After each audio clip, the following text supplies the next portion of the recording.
My name is Oliver, and I'm a civilian. I'm also a nurse. I had a couple things I wanted to bring up, but I'm just going to go along with the communication issue. As a nurse, I kind of like to compare us to the police officers as well. We care for patients. I care for an underserved community. And so a lot of times we get a lot of altercations, like we fight a lot. We don't communicate very well between patient and nurse.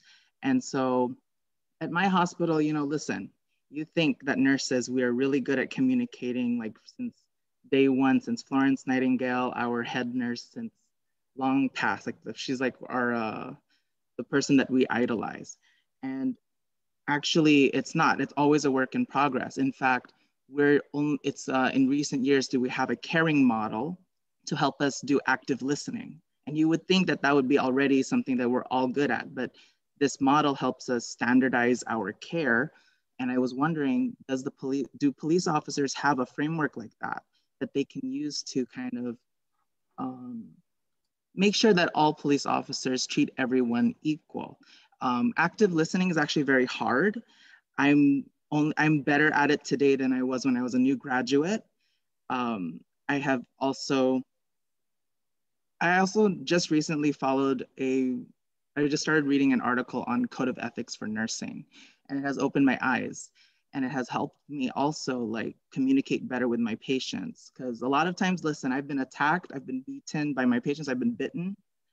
And a lot of times it's like, you know what, if you just took time to step back and look at the whole situation holistically, take people like their family members have them participate. This is just nursing, I'm sorry. I'm curious, do police officers have something like that?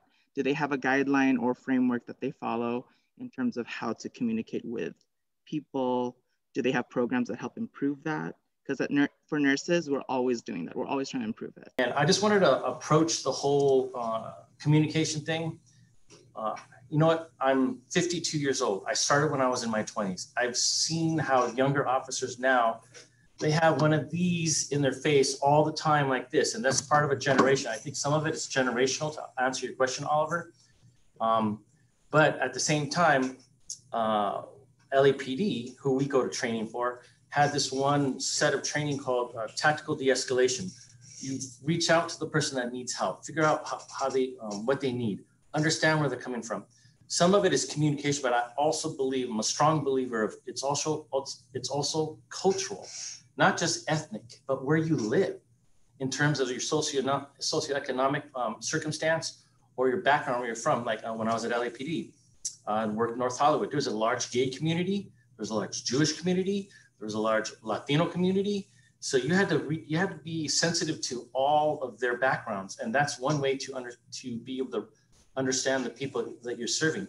And if you're speaking to somebody and they could see in your reaction and how well you're listening, either as an active listener or not, whether you understand where they're coming from or not, no matter where the background is. And I find that younger officers have that as a barrier that they have to break through.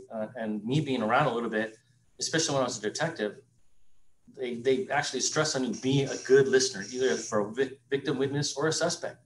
All people want to do is just be heard, but you got to be an active listener. So Oliver, there are some agencies that are out there actually teaching the younger officers to be better listeners, be more culturally, sensitive. So I hope that kind of helps you. It's kind of the turn. It's kind of how things are progressing now, which is actually nice to see.